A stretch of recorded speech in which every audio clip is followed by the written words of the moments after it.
Yes. Good morning, everyone.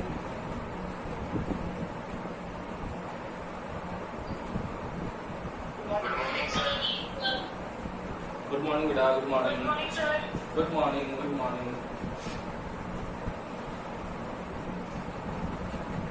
हम लोगों ने लास्ट क्लास में फ्रिक्शन के बारे में पढ़ा था बेटा, और मैंने आप लोगों को बताया था फ्रिक्शन के बारे में कि फ्रिक्शन होता क्या है। तो मैंने आप लोगों को ये समझाया था कि फ्रिक्शन जो है वो एक सरफेस की प्रॉपर्टी है एंड नेसेसरी एविल है। इट मींस वो आप लोगों के जो भी ऑब्जेक्ट का मोशन होगा उस ऑब्जेक्ट के मोशन को अपोज करने वाला है। तो ऑब्जेक्ट के मोशन को जो भी एक फोर्स अपोज करे वही फ्रिक्शन फोर्स होता है। 3 टाइप्स थे। फर्स्ट वन था static friction, second kinetic friction and third था आप लोगों के पास में रोलिंग फ्रिक्शन।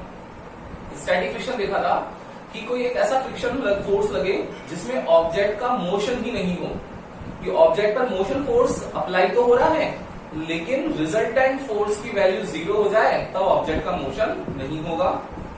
फिर था काइनेटिक फ्रिक्शन जिसमें ऑब्जेक्ट का मोशन होता है और ऑब्जेक्ट के मोशन की वजह से वो किसी न किसी रिजल्टेंट फोर्स की वजह से मूविंग करता है। और थर्ड था रोलिंग फ्रिक्शन जिसमें एक ऑब्जेक्ट सर्कुलर पाथ में मूव करता जा रहा है और उसके लिए हम लोगों ने रोलिंग फ्रिक्शन को डिफाइन किया था। यहां तक भी अगर आप लोगों को प्रॉब्लम है तो बोलो बेटा, किसी को भी इसके रिगार्डिंग कोई भी डाउट है तो पूछ लो। है क्या? करें आगे, आज स्टार्ट करें आज नया टॉपिक। अब जो टॉपिक आ रहा है ये टॉपिक इंपॉर्टेंट है और आप लोगों को सीखना है। बहुत इजी टॉपिक है। देखो,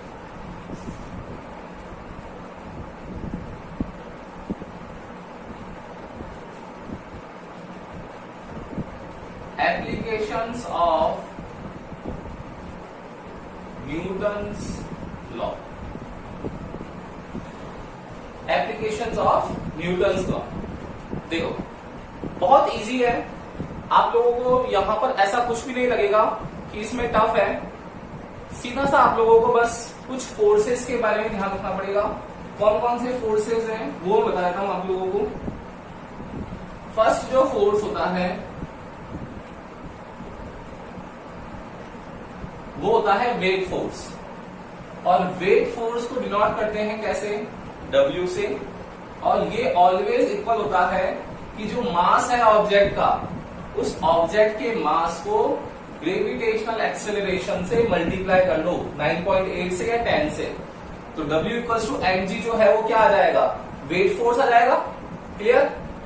अब ये जो weight force W equals to mg आया है इसकी डायरेक्शन क्या होगी? क्यों? क्योंकि फोर्स है ना। फोर्स कैसी क्वांटिटी है? Vector quantity.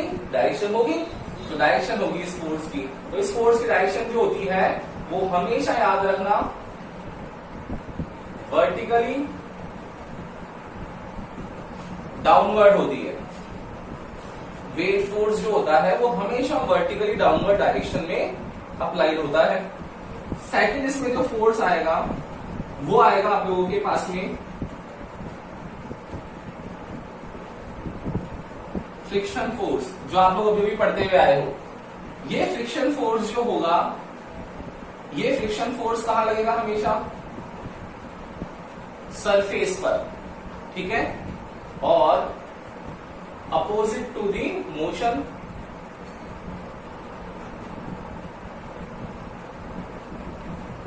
क्लियर है? नाउ थर्ड फोर्स होता है यहां पर रिएक्शन फोर्स। इस रिएक्शन फोर्स को डिनोट करते हैं R से, और ये जो रिएक्शन फोर्स होता है ये ऑलवेज परपेंडिकुलर होता है, perpendicular to the surface. Reaction force जो होता है वो हमेशा क्या होता है कि जो भी सरफेस है उसके परपेंडिकुलर होगा। अगर आप लोगों को सरफेस इस तरीके से गिवन है, प्लेन सरफेस, तो परपेंडिकुलर रिएक्शन फोर्स क्या होगा? इस डायरेक्शन में होगा। अगर आप लोगों को सरफेस इस तरीके से दे रखी है, इंक्लाइन सरफेस, तो बताओ इस पर रिएक्शन फोर्स कैसा लगेगा? सरफेस के परपेंडिकुलर। सरफेस के परपेंडिकुलर ऐसे ही होगा। देखो 90 डिग्री दिख रहा है आप लोगों को सबको, ये सरफेस के परपेंडिकुलर होगा। अगर आप लोगों के पास सरफेस इस डायरेक्शन में है तो अब क्या होगा? रिएक्शन फोर्स ये वाला होगा। तो रिएक्शन फोर्स जो होगा वो सरफेस के परपेंडिकुलर होगा। यस? कोई डाउट है यहां तक? यस और no?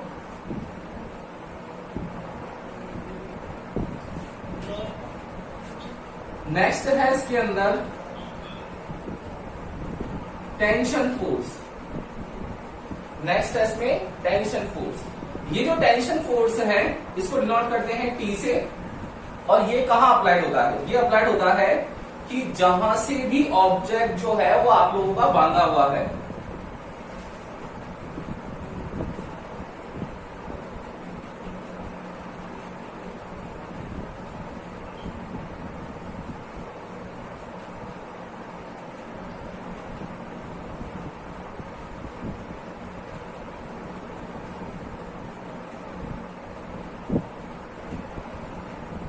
It will act towards the rope. Rope होगी एक, उस पर लगेगा। वेयर इट इज टाइड, जहां से ये बंधी हुई है वहां उस तरफ लगने वाला है ये फोर्स। एंड लास्ट फिफ्थ जो होगा आप लोगों का वो होगा मोशन फोर्स। और हम लोग चाहते क्या है कि हमारा ऑब्जेक्ट मूविंग करे, तो मोशन फोर्स जो होता है वो डिनोट करते हैं किससे? एमए से। और यही मोशन फोर्स जो होगा वो आपका रिजल्टेंट फोर्स जैसे बिहेव करेगा। रिजल्टेंट फोर्स क्यों? क्योंकि ऑब्जेक्ट का मूवमेंट होना चाहिए। ऑब्जेक्ट का क्या होना चाहिए? मूवमेंट होना चाहिए। तो ऑब्जेक्ट के मूवमेंट के लिए यहां पर आप लोगों के पास में 5 टाइप फोर्स हैं।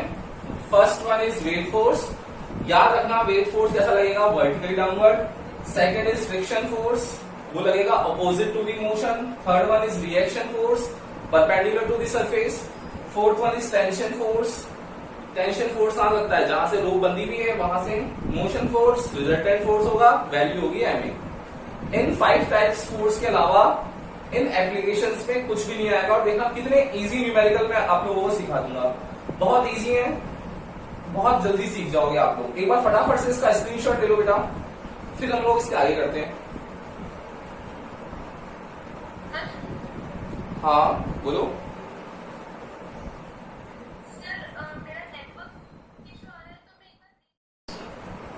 करें अब हम इसके क्वेश्चंस करें इससे रिलेटेड, देखना। तो यहां पर आप लोगों के पास में जो फोर्सेस अप्लाइड हो रही है बेटा, इसके लिए हम लोग क्वेश्चंस कैसे आएंगे आप लोगों के एग्जाम में वो आप लोगों को एक बार देखना पड़ेगा। देखना यहां पर टाइप 1 जो है क्वेश्चंस का वो होगा, देखो कैसे होगा। लेट सपोज एक आप लोगों के पास में सर्कुलर ऑब्जेक्ट है। इस सर्कुलर ऑब्जेक्ट को यहां पर हम लोगों ने नाम दे रखा है पुली। आप लोग पुली वर्ड से सब जने फैमिलियर होंगे। पुली आप लोगों को देखा होगा, एक कुआं जब होता है उसमें एक पुली ऊपर लगी हुई होती है और इस रोप होती है उसके, तो रोप से हम लोग बकेट नीचे जाती है, फिर वापस उससे खींचते ऊपर आती है। देखा होगा आप लोगों ने ये डेली रूटीन में ना, बहुत बार हम लोग जाते हैं तो देखते हैं, वो पुली है। इट मीन्स क्या होने वाला है कि यहां पर आप लोगों के पास में एक रोप होगी, ये सेकंड रोप है। तो जैसे ही यहां पर हम लोग इस तरफ से इसको फोर्स लगाएंगे तो क्या होगा, यहां पर जो ऑब्जेक्ट होगा वो ऊपर जाएगा। लेट सपोज ऑब्जेक्ट का मास गिवन है m1, एक दूसरा ऑब्जेक्ट है उसका मास गिवन है m2। हम लोगों ने यहां पर ये चीज अज्यूम कर ली है कि मास ऑफ जो ये m2 है, m2 mass is greater than m1 mass. Okay, अब देखो मैंने जो आप लोगों को फोर्सेस बताए हैं वो कौन कौन से फोर्सेस लगेंगे। सबसे पहले मैंने आप लोगों को इस क्वेश्चन में बताया था कि वेट फोर्स लगने वाला है। वेट फोर्स की वैल्यू क्या होती है बेटा? W equals to mg। Okay, और जो वेट फोर्स लगता है वो हमेशा कैसे डायरेक्शन लगेगा? Vertically downward. तो इन दोनों ऑब्जेक्ट पर क्या होगा वेट फोर्स बताओ? इसके लिए वेट फोर्स ये होगा, तो W1 इक्वल्स टू m1g, और इस ऑब्जेक्ट के लिए वेट फोर्स कहां होगा? Vertically downward, W2 equals to m2g। दोनों ऑब्जेक्ट के लिए g तो सेम रहेगा।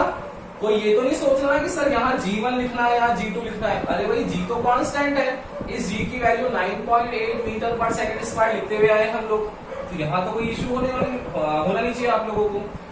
सेकंड मैंने आप लोगों को बताया था फ्रिक्शन फोर्स। बताओ क्या फ्रिक्शन फोर्स लगेगा क्या यहाँ पर? ये दोनों ऑब्जेक्ट क्या सरफेस पर प्रेजेंट है क्या? कोई सरफेस है क्या?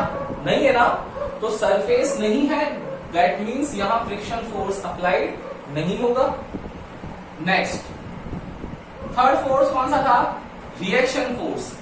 रिएक्शन फोर्स क्या बताया था मैंने आप लोगों को कि जो भी आप लोगों का सरफेस होगा उसके परपेंडिकुलर होगा। बताओ क्या यहाँ पर सरफेस फिट दिख रही है क्या आप लोगों को? नहीं दिख रही ना। सरफेस नहीं दिख रही तो मतलब रिएक्शन फोर्स भी नहीं होने वाला है। फोर्थ फोर्स बताया मैंने आप लोगों को टेंशन फोर्स। टेंशन फोर्स क्या होता है कि जहां से भी ऑब्जेक्ट बंधा हुआ है वहां उस तरफ लगेगा। ये लगेगा, देखो ये आप लोगों को सबको रोप दिख रही है, ये वाली बिल्कुल दिख रही है। तो इस रोप के लिए कहां लगने वाला है फोर्स? जहां से ऑब्जेक्टाइल है, देखो यहां से है क्या, तो इस तरफ लगेगा। तो ये ऑब्जेक्ट जो है वो यहां से बंधा हुआ है तो फोर्स कहां लगेगा? जहां से बंधा हुआ उस तरफ लगेगा। देखो ये टेंशन फोर्स लगा दिया मैंने। क्लियर? कोई दिक्कत है इसमें? नहीं है। नेक्स्ट, ये ऑब्जेक्ट भी तो बंधा हुआ है यहां से, तो इसके लिए भी क्या लगेगा? टेंशन फोर्स लगेगा।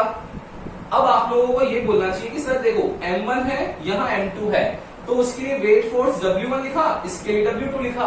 तो क्यों ना हम लोग यहाँ पर टेंशन के लिए भी T1 और T2 लिखें। भाई टेंशन फोर्स के लिए T1 और T2 लिखना चाहिए। लेकिन देखो टेंशन फोर्स जो है वो प्रॉपर्टी है रोप की। क्या मुझे आप लोग ये बता सकते हो क्या कि ये रोप जो है वो एक है या अलग अलग है? रोप तो सेम ही है ना भाई। अगर इस ऑब्जेक्ट का मास ज्यादा होगा तो नीचे की तरफ खींचेगा तो ये डेफिनेटली ऊपर जाएगा। मतलब दोनों ऑब्जेक्ट जो है वो सेम रोप से टाइट है। और जब तक कोई भी ऑब्जेक्ट सेम रोप से टाइट है तब तक आप लोगों के पास में दोनों ऑब्जेक्ट के लिए टेंशन फोर्स की वैल्यू सेम होगी। क्लियर? नेक्स्ट, फिफ्थ था आप लोगों का मोशन फोर्स। जो रिजल्टेंट फोर्स है, रिजल्टेंट तो हमेशा लगने वाला है। अब मुझे ये बताना सोच करके कि यहां पर M2 ग्रेटर है ना M1 से, तो बताओ ऑब्जेक्ट का मोशन किस तरफ होगा? यस, क्या ऑब्जेक्ट का M2 ज्यादा है तो M2 नीचे की ओर जाएगा नहीं जाएगा? तो बताओ मुझे रिजल्टेंट फोर्स जो यहां लगने वाला है वो यहां डाउनवर्ड डायरेक्शन में लगेगा। And for M1 mass object it will act on the upward direction. देखो ये ऑब्जेक्ट क्या होगा? ऊपर की तरफ जाएगा, ये ऑब्जेक्ट नीचे की तरफ आएगा। यहां तक किसी को भी कोई डाउट है तो बोल दो बेटा, मैं आप लोगों को एक बार और एक्सप्लेन कर दूंगा। प्रॉब्लम है तो बोलो, यस और नो? हाँ बोलो बोलो। सर आपने बोला फ्रिक्शन फोर्स नहीं लगेगा, लेकिन पुली के ऊपर तो लगेगा ना फ्रिक्शन? नहीं, पुली जो होती है वो एक ऑब्जेक्ट है जिसको हम लोग फ्रिक्शनलेस मान के चलते हैं। ये आपको हमेशा याद रखना है। आपको ऑब्जेक्ट को ऑलवेज जो पुली है उसको हमेशा फ्रिक्शनलेस कंसिडर करना ही करना है, चाहे कोई भी क्वेश्चन आ जाए आपके पास में। ओके? Yes sir. और कोई किसी को भी इससे रिगार्डिंग कोई डाउट है तो बोलो बेटा। हाँ बोलो। भाई मोशन फोर्स का मतलब क्या होगा? देखो मोशन फोर्स क्या है? रिजल्टेंट फोर्स है। मानते हुए चीज मैंने बताई थी पहले अभी जो लास्ट टॉपिक पे। तो मोशन फोर्स क्या होगा? रिजल्टेंट फोर्स है, मतलब मोशन डिसाइड करने वाला है। तो दोनों ऑब्जेक्ट में से जिसका भी मास ज्यादा होगा उसी तरफ तो मोशन होगा। तो M2 और M1 दो ऑब्जेक्ट हैं, इन दोनों ऑब्जेक्ट में से मास ज्यादा किसका है? M2 का है। तो मुझे बताओ क्या M2 जब ज्यादा होगा तो नीचे की तरफ आएगा नहीं आएगा? बिल्कुल आएगा। और M1 जो होगा ऊपर की तरफ जाएगा नहीं जाएगा? बिल्कुल जाएगा। ये ऐसे ही तो आएगा। रोप से होता है ना कि एक वेल है, कुआं है, उसमें हम लोग जब बकेट डालते हैं तो वो वेट की वजह से नीचे जाती है, तो रोप नीचे जा रही होती है। फिर जब हम लोग बड़े थे उसको ऊपर की तरफ खींचते ऊपर की तरफ आती है। तो मोशन किस तरह होगा? जब ऊपर है तो वर्टिकली अपवर्ड, और जब वो बकेट नीचे जा रही है तो वर्टिकली डाउनवर्ड। यहाँ पर क्या है? ये देखो वर्टिकली डाउनवर्ड लग रहा है मोशन, ये ऊपर की तरफ आ रहा है। अगर ये ज्यादा होता तो क्या होता? ये नीचे की तरफ आता, ये ऊपर की तरफ जाता। इजी है बहुत। आगे समझ में आ गया? अब देखना, इतना करने के बाद में अब क्या लगने वाला, एक बार इसका स्क्रीनशॉट ले लो। अब मैं आप लोगों को फ्री बॉडी डायग्राम बताने वाला हूं जिसको FBD बोलेंगे, और उसी पर बेस्ड ये क्वेश्चन सॉल्व होने वाले हैं।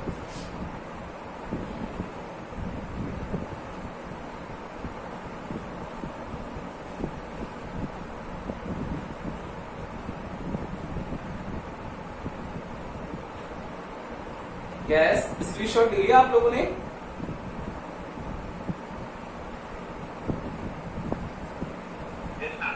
अब देखना, अब यहां पर मैं आप लोगों को फ्री बॉडी डायग्राम बताता हूं। देखो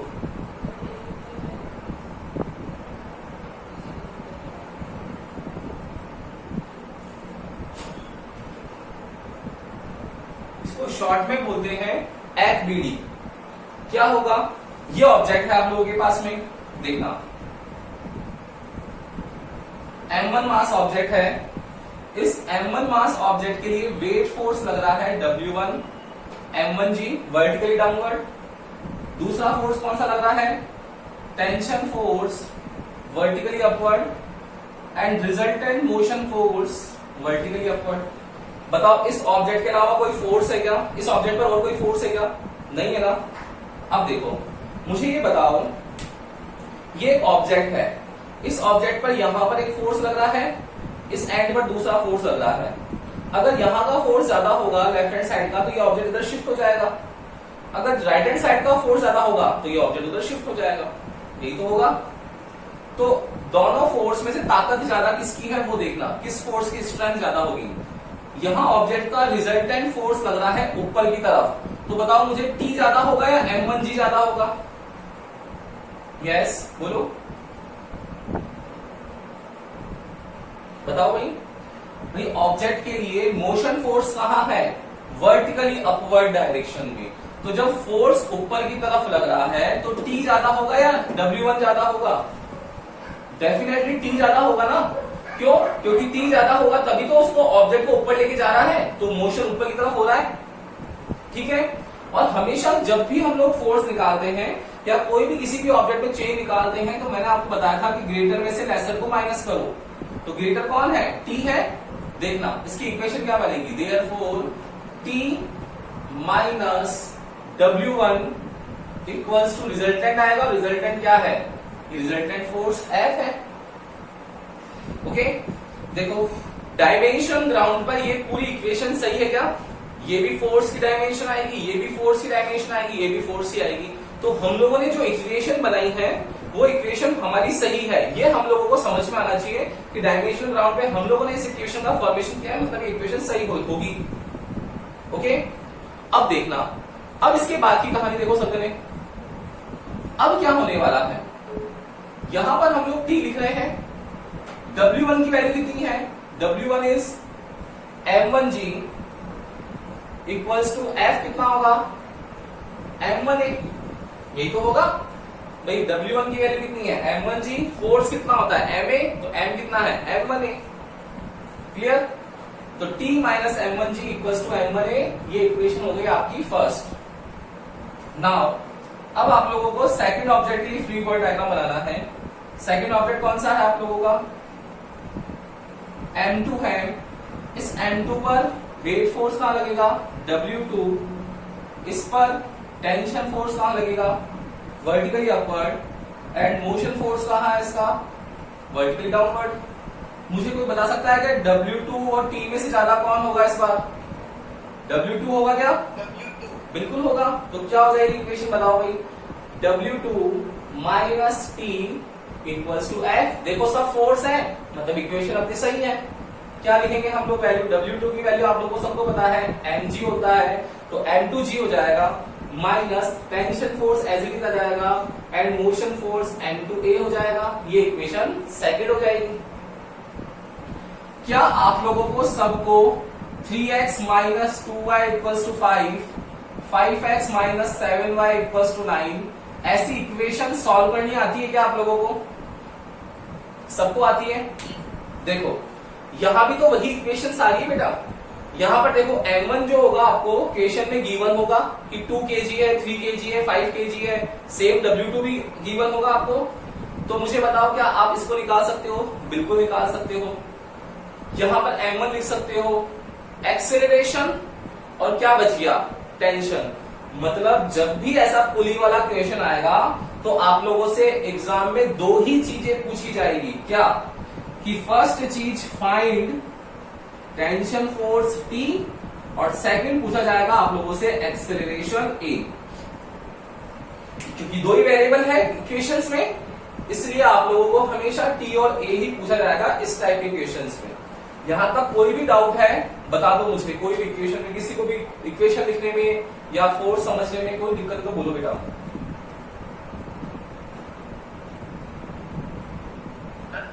हाँ बोलो। मुझे आपने W2 वाला समझाया ना, वो समझ नहीं आया। भाई देखो, मैंने आप लोगों को सिंपल सा एक एग्जांपल दिया कि ये ऑब्जेक्ट है, रोप वाला है, रोप है, यहां से कुछ लोग खींच रहे हैं इसको राइट हैंड साइड में, कुछ लोग लेफ्ट हैंड साइड में खींच रहे हैं इसको। तो बताओ ये रोप किस तरफ जाएगी? तो आपका आंसर आएगा कि सर जिस तरफ जितने लोगों की ताकत ज्यादा होगी, स्ट्रेंथ ज्यादा होगी, उस तरफ चली जाएगी। तो यहां पर ये देखो, इस ऑब्जेक्ट पर T लग रहा है, डाउनवर्ड लग रहा है W2, और मोशन हो रहा है नीचे की तरफ। तो आपको क्या समझ में आ रहा है कि मोशन नीचे हो रहा है, मतलब W2 ज्यादा लगा होगा तभी तो नीचे आएगा, ठीक है ना भाई? W2 ज्यादा होगा तभी तो रिजल्टेंट आएगा। तो रिजल्टेंट है F, तो रिजल्टेंट का मतलब होता है जो इक्वल साइन के उस तरफ लिखा जाता है। तो क्या होने वाला है? W2 ज्यादा होगा तो चेंज निकालते हैं। चेंज हमेशा क्या बताया मैंने? ग्रेटर में से लेसर को माइनस करते हैं। तो ग्रेटर कौन हुआ? W2, तो W2 माइनस T, उससे आंसर क्या आएगा? रिजल्टेंट क्या आया कि भाई डाउनवर्ड डायरेक्शन में मूव हो जाएगा। इसको F के इक्वल लिख दिया। तो W2 कितना होता है? M2G। T की वैल्यू पता हम लोग फाइंड करेंगे क्वेश्चन में, F लिख दिया M2A। ओके, क्लियर है सबको? इसलिए भी आप लोगों ने स्क्रीनशॉट इसका।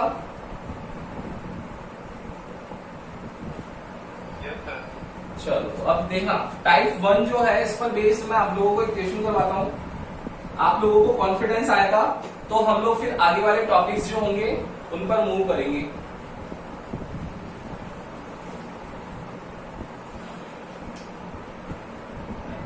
फर्स्ट क्वेश्चन है, एक फ्रिक्शनलेस पुली है।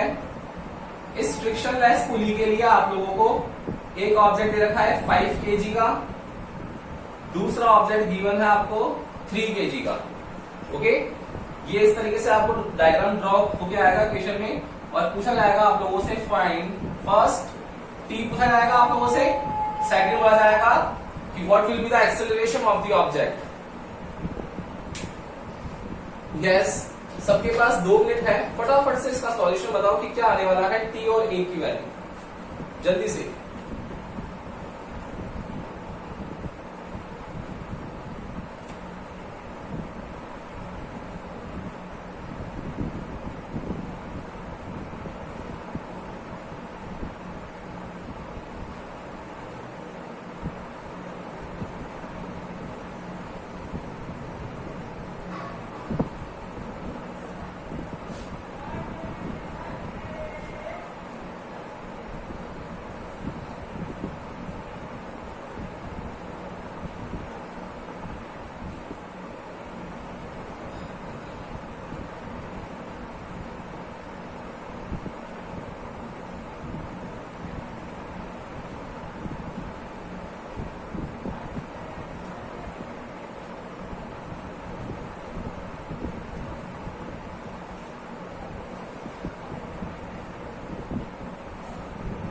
यस, सॉल्व कर रहे हो आप लोग? क्या इक्वेशंस आई गई? किसी इक्वेशंस बनी अभी तक FBD से?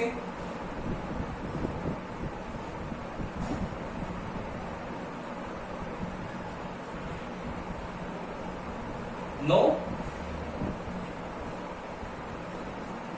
देखो भाई, फर्स्ट क्वेश्चन मैं करवा रहा हूं आप लोगों को एक बार, जो कर रहे हैं वो आंसर देना। देखो, यहां 5 kg है, यहां 3 kg है। मुझे बताओ कि फोर्स कौन कौन से लगने वाले हैं। वही एक बार सीक्वेंस से चलते हैं हम लोग। फर्स्ट वेट फोर्स लगेगा क्या? बिल्कुल लगेगा, वर्टिकल डाउनवर्ड लगेगा। तो क्या हो जाएगा इसका? क्या होता है? M1G। तो M1 कितना है? 5, G को 10 ले लो तो कितना आ जाएगा? 50 न्यूटन। यहां पे क्या लगेगा? 3 kg। तो W2 कितना आएगा बेटा? 3 इंटू 10 डायरेक्ट लिख दिया मैंने। देखो M2G, तो कितना आ गया? 3 into 10 30 Newton. Okay, weight force लग गया। सेकंड मैंने बोला था फ्रिक्शन फोर्स लगेगा क्या? फ्रिक्शन फोर्स नहीं, क्यों? क्योंकि सरफेस ही नहीं है। थर्ड कौन सा फोर्स लगता है? Reaction force. सरफेस पे लगता है, वो भी सरफेस नहीं है, नहीं लगेगा। फोर्थ कौन सा फोर्स बताया मैंने आप लोगों को? टेंशन फोर्स, कि सर जहां से बंधा हुआ होता है वहां लगता है। ये ऑब्जेक्ट यहां से टाइट है, ये रहा, ये ऑब्जेक्ट यहां से टाइट है, ये रहा टी, लगेगा। एंड फिफ्थ होता है मोशन फोर्स। आप लोग बोलोगे कि सर देखो 5 kg ज्यादा है इस बार, तो ये नीचे आएगा तो मोशन फोर्स इसके लिए नीचे लगेगा, और ये ऊपर जाएगा तो इसके लिए मोशन फोर्स ऊपर लगेगा। यहां तक किसी को कोई दिक्कत ही नहीं होनी चाहिए। अब आप लोगों को एफबीडी लिखना है। क्या करोगे? इस ऑब्जेक्ट के लिए लिखोगे फर्स्ट 5 kg ऑब्जेक्ट के लिए, तो 5 kg के लिए 50 न्यूटन वर्टिकल डाउनवर्ड है, टेंशन फोर्स ऊपर है, मोशन फोर्स नीचे है। क्या हो जाएगा बताओ इक्वेशन? क्या होगी? 50 ज्यादा होगा, डाउनवर्ड है तो 50 minus T equals to F. कितना आएगा? 50 minus T equals to F कितना होता है? एम ए, एम कितना है? 5 और ए। ये इक्वेशन फर्स्ट, यस और नो? फिर सेकंड इक्वेशन, अगेन हम लोग ड्रॉ करेंगे तो 3 kg है, इस पर लगता है 30 न्यूटन नीचे, टेंशन फोर्स ऊपर है और मोशन फोर्स कहाँ है? इसका ऊपर है, इसका भी। कौन ज्यादा होगा? टी ज्यादा होगा इस बार, तो T minus 30 equals to F. कितना होगा? T minus 30 equals to M A. What is the value of M? 3a। ये इक्वेशन सेकंड हो गई। अब बताओ, देखो टी और ए में इक्वेशन आ गई, क्या आप लोग सॉल्व नहीं कर सकते हो क्या इसको? बिल्कुल कर सकते हैं। कैसे करेंगे? 50 minus T equals to 5a, T minus 30 equals to 3a। दोनों इक्वेशन को ऐड कर लोगे, आंसर आ जाएगा। देखो ये माइनस का ये प्लस कैंसिल हो जाएगा, ये तो 50 माइनस 30 कितना आया? 20। 5a और 3a कितना आ गया? 8a। तो a कितना है आपके पास? 20/8। यूनिट क्या होती है? मीटर पर सेकंड स्क्वायर। ओके, चाहो तो इसको कट कर लो, क्या हो जाएगा? 4 2 जा 8, 4 5 जा 20, तो a इक्वल्स टू 2.5 मीटर पर सेकंड स्क्वायर। इसको कहीं भी इक्वेशन में रख दो तो क्या आ जाएगा? 50 माइनस टी इक्वल्स टू 5 और a को लिख दिया मैंने 5/2। कितना आएगा बेटा? t की वैल्यू आ जाएगी 50 माइनस 5 5 जा 25। कितना आ गया? 100 माइनस 25, तो 75/2 न्यूटन आपका आंसर हो गया। इजी है ना बहुत? तो हम लोगों ने यहां पर t एंड a की वैल्यू को फाइंड कर लिया। क्लियर? कोई भी इससे रिगार्डिंग डाउट हो तो आप लोग पूरा वीडियो देखो एक बार। पूरा वीडियो देखते ही आप लोगों को चीजें समझ में आ जाएगी, कोई दिक्कत नहीं होगी। अगर फिर भी अगर आप लोगों को कोई डाउट आता है तो हम लोग कल की क्लास में इस डाउट को क्लियर कर देंगे। ओके, सबको वीडियो देखना एक बार, यूट्यूब पे वीडियो आ जाएगा आप लोगों का। कोई भी डाउट आता है बेटा बिना हेजिटेशन के पूछ लेना है। Okay, good day.